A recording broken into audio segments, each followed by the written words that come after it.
Hello everybody, मैं D के भारती आप सबका स्वागत करता हूं आपके अपने यूट्यूब चैनल के टू बी क्लासेस पर। प्यारे बच्चों, आज का हमारा टॉपिक है एंटोनियम। आज हम एंटोनियम के बारे में जानेंगे, एंटोनियम के टाइप्स जानेंगे और उनको बनाना जानेंगे। तो क्लास शुरू करने से पहले मैं एंटोनियम के बारे में बताना चाहूँगा। प्यारे बच्चों, एंटोनियम हमारे पास में दो टाइप के होते हैं, एक फ्री एंटोनियम और दूसरा डेरिवेटिव एंटोनियम्स। फ्री एंटोनियम्स को हम सेपरेट एंटोनियम्स भी बोल सकते हैं। जैसे कि एक वर्ड लेके हम इसको समझ लेते हैं। हमारे पास एक वर्ड मिलता है हमें हैप्पी। जैसे यहां देखिए एक वर्ड है हमारे पास में हैप्पी। इस हैप्पी के हमारे पास में दो प्रकार से एंटोनियम प्राप्त कर सकते हैं हम। एक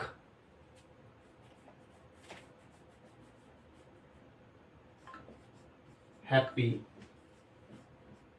इसका एक हमारा होगा हैप्पी मीन्स होता है खुश, तो यहां इसका अपोजिट सैड। ये सेपरेट एंटोनियम है। आप देख रहे हैं कि इस वर्ड और इस वर्ड में कोई भी ओरिजिन या सोर्स रिलेशन नहीं है। यहां दूसरा हम हैप्पी में प्रीफिक्स जोड़ देते हैं अनहैप्पी। अनहैप्पी, तो इस तरह से हमारे पास में दूसरा एंटोनियम मिला हमें अनहैप्पी, जो कि दिए गए वर्ड में प्रीफिक्स जोड़ करके हमें मिल पा रहा है। तो इस तरह से हमने देखा जिस एंटोनियम को हम यानी दिए गए वर्ड के एंटोनियम को दिए गए वर्ड में सफिक्स या प्रीफिक्स जोड़ करके प्राप्त करते हैं उसे डेरिवेटिव एंटोनियम बोलते हैं। जैसे यहां अनहैप्पी डेरिवेटिव एंटोनियम है। तो आज हम सीख रहे हैं डेरिवेटिव एंटोनियम्स के बारे में। तो आइए डिस्कस करते हैं डेरिवेटिव एंटोनियम्स। प्यारे बच्चों, हमारे सामने एक रूल लिखा है जो कि है द एंटोनियम्स ऑफ द वर्ड्स, यानी कि शब्दों के एंटोनियम्स। किस प्रकार के शब्दों के? Starting with L, letter L, यानी कुछ वर्ड्स हैं जो एल से शुरू होंगे, उनके एंटोनियम्स आर मेड, बनाए जाते हैं किस प्रकार? बाय एडिंग, यानी कि जोड़ करके। क्या जोड़ेंगे हम? प्रीफिक्स आई एल यानी इल। क्या जोड़ेंगे? प्रीफिक्स इल, जिसका हिंदी मीनिंग अगर हम निकालेंगे तो ए हो सकता है, वी हो सकता है, ना हो सकता है, नी हो सकता है, गैर हो सकता है। इस तरह से हम सेंस के हिसाब से कोई सा भी हिंदी अर्थ लेकर के चल सकते हैं। तो आइए यहां पर हमारे सामने कुछ वर्ड्स हैं। जैसे वर्ड है हमारे पास में लीगल। लीगल मीन्स होता है कानूनी।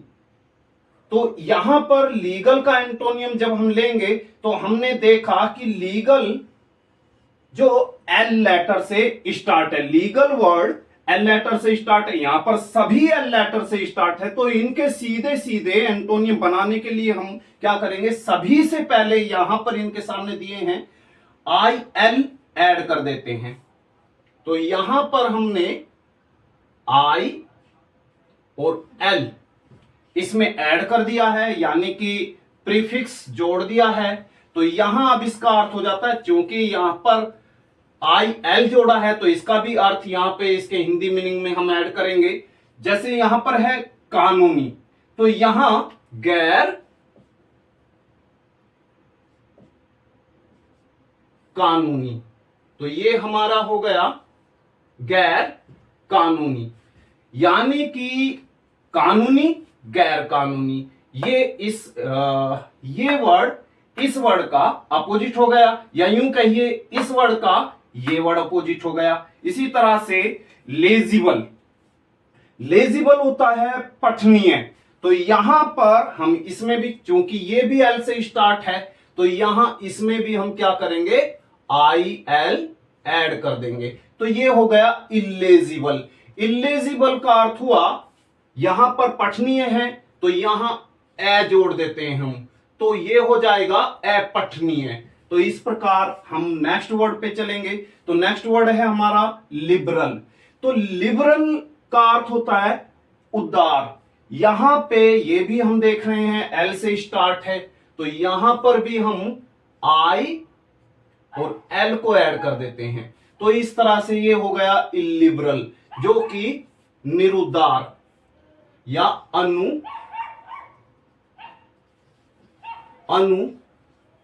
हो गया, अनुदार या निरुदार। इस तरह से अब नेक्स्ट वर्ड है हमारा लॉजिकल। तो लॉजिकल में भी हम क्या करेंगे, आई एल ऐड कर देते हैं, ये हो गया इलॉजिकल। अगर लॉजिकल का अर्थ तार्किक है तो इलॉजिकल का अर्थ हो जाएगा अतार्किक, अतार्किक। लेजिटिमेट, लेजिटिमेट जायज।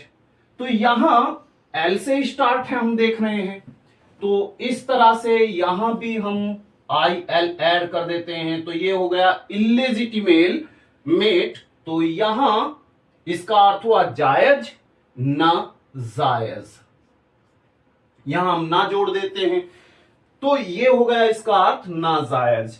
ऐसे ही लिटरेट यानी साक्षर, पढ़ा लिखा, जिसे अक्षरों की पहचान हो, ज्ञान हो, पढ़ा लिखा हो। तो यहां पे हम ये देख रहे हैं, ये भी एल से स्टार्ट है, तो यहां भी हम आई एल ऐड कर देंगे, तो ये हो गया इलिटरेट यानी कि निराक्षर।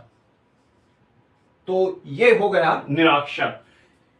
लिशिट, लिशिट होता है वैध, तो यहां एल से स्टार्ट होने की वजह से इससे भी पहले आई एल ऐड होगा, तो इस तरह से ये हो गया इलिसिट।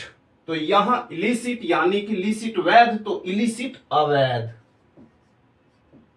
प्यारे बच्चों, आशा करता हूं आपको बहुत अच्छे से समझ में आ गया होगा। इसी के साथ आपसे विदा चाहूंगा। Thank you for watching the class.